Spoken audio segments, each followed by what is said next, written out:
Harry here to talk about a development I find very heartening, which is that the Ninth Circuit as a whole has agreed to rehear the decision bubbling up from Portland and Judge Immerget, a decision I've talked about and held up as a sort of model for this whole cluster of cases involving Trump's efforts to federalize the National Guard because, according to him, there is either a rebellion afoot in different places or the regular forces of the United States and locals are unable to handle and quell any disturbances that exist. All right. I usually counsel when you're thinking about Trump's schemes, start with the lies, and these are the lies. He's proffered that authority under 10 USC 12406, which requires one of three things to be true. The first is basically we're being invaded by a foreign power. You can't say that. And the second two that they're trying to cram into here are either that there's a rebellion, terms of the statute, or that there is the inability for regular law enforcement to handle things. Now, the first time this came up, it was in front of Judge Chuck Breyer, the district court judge in San Francisco, who said, there's no rebellion. This is for me to decide, and it's not there. And the Ninth Circuit put his order on hold, saying you have to give a lot of deference to the president. They didn't explain what they meant by that. All of these cases in which district courts have been reversed have been 2-1 judges appointed by Trump. Okay, but in Portland, Judge Immerget inherited this ruling that you need to defer, and she said, I got to defer, I'll defer. But guess what? That doesn't mean greenlighting a determination that is, in her memorable phrase, untethered to the facts. In other words, defer, not defer. There ain't no rebellion on the streets in Portland, as that term is broadly understood, basically a challenge to the very authority of the United States. And it's also the case, notwithstanding what the administration says, and they're saying it again now, that yes, there may be sporadic acts of violence. Those people should be arrested.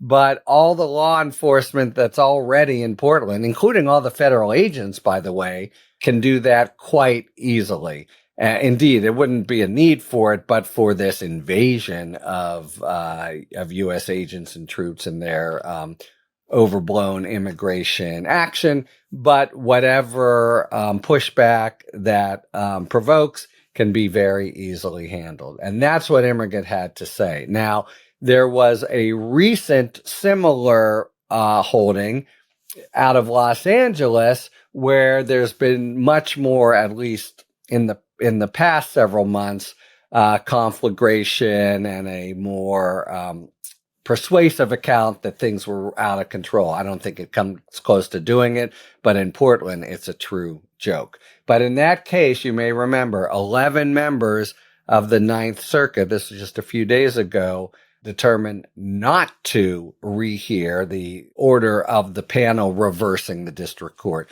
which then therefore kept Trump's ability to supposedly deploy the National Guard.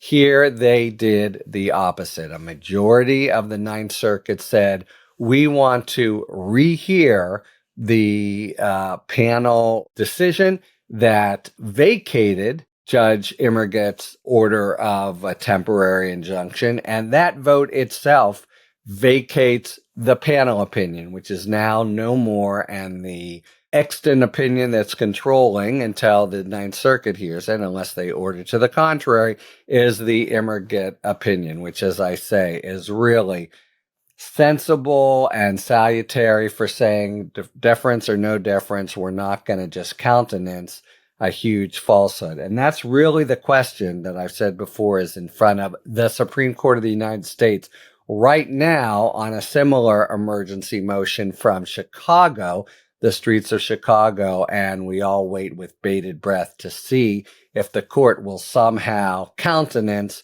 Trump's fantasy that and lie, not to put too fine a point on it, to the courts there that there is a rebellion afoot. So the Ninth Circuit doing this by a majority, to me, really is, I was quite worried that path would be shut down, because I think it is the right path to point in the direction of. The case is now going to be heard by a randomly drawn group of 11 Ninth Circuit judges. There are so many judges in the Ninth Circuit because the Ninth Circuit itself is so huge geographically, but also in terms of the population that it covers, that it has many more active judges than any other circuit, something like 29. They all vote. A majority decides to rehear it, and then there will be a process where 11 will be chosen randomly. And with I think up to 10 or more Trump appointees, and every case involving panels so far, the Trump appointees voting in lockstep with the president, that itself, just the random kind of selection of who on the Ninth Circuit hears the case, will be, some drama that we'll know the results of in pretty short order.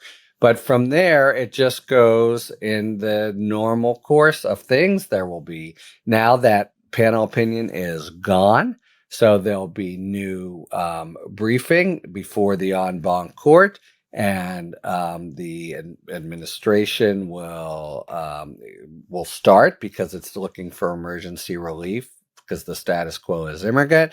And then you'll have the Portland authorities, who, like the authorities in California, like the authorities in Chicago, their view is stay the hell away from our city, where you're just doing a political propaganda effort, directed, by the way, at blue cities only, to try to, this is the problem, not any kind of immigration issue. And by the way, on that issue, you're not, as you promised, targeting or identifying terrible, corrupt murderers. You're just completely moving through the places you go to brutally, indiscriminately, usually unconstitutionally. And anybody who doesn't have the cards, that's who you're finding. Aha, we've got another person. Man, we don't want that happening in our backyard. But the feds have stormed in anyway. Okay, but the pending issue, and it's going to be somewhat tricky or complicated, because we can expect the Supreme Court to decide its emergency motion from the Trump administration. The Seventh Circuit and the district court ruled against them, said there's no rebellion. A peaceful demonstration plus a few violent actions does not a rebellion make. So get out of here with that. And it's that the Seventh Circuit said that also, not just the district court. 3-zip, it said it. They've applied for an emergency motion to the Supreme Court, since it's on emergency footing, even though it's not completely on the merits, and all they're just supposedly deciding, what to do with this order for a temporary injunction. What they do will cast a large shadow, I think, is an understatement. We're going to get their opinion any day. I'm quite concerned that it'll go the wrong way, and basically, not just for the country, but for the law, force the courts to defer to what everybody knows is just a lie. It's just not the state of affairs on the ground. And if Trump can do that and have emergency powers there, I think he is off to the races, including for the elections. But anyway, when the Supreme Court decides that, it might well sort of, the administration, if it gets a decision in its favor, might try to bring the Ninth Circuit case to the Supreme Court and have the Supreme Court say, look, we just said this in Illinois, Ninth Circuit.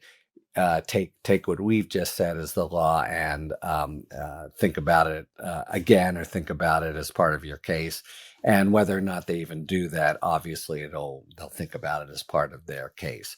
So really good news to me that the Immerget opinion not just survives, but a majority of the, let me just say, the panel that stayed her relief or temporary injunction just said very unpersuasively, she just substituted her own judgment for that of the president. And that's just a complete misreading, untenable misreading of the Immerget opinion, which goes through the facts, takes all the testimony, very clearly sets it up, and does a judge's job of applying the facts to the law, and not at all what they say in this sort of ipsa dixit, that's law speak for, just because we said so, put down of Immerget. So that's another reason that vacating that opinion is a good deal. So a good day all around. And I think it also suggests where the Ninth Circuit will be going, and in the direction of Immerget. But yet there's the big shadow still, but that the very similar issue is pending in the Illinois case on the emergency docket, the shadow docket of the U.S. Supreme Court. And when, and it should be pretty soon, they come down with their decision, we'll see how it dovetails with, influences, and maybe even predetermines the decision of the Ninth Circuit here. Talk to you later. Thanks for tuning in. If you enjoyed this video and other Talking Feds content, please take a second to like and subscribe. Talk to you later.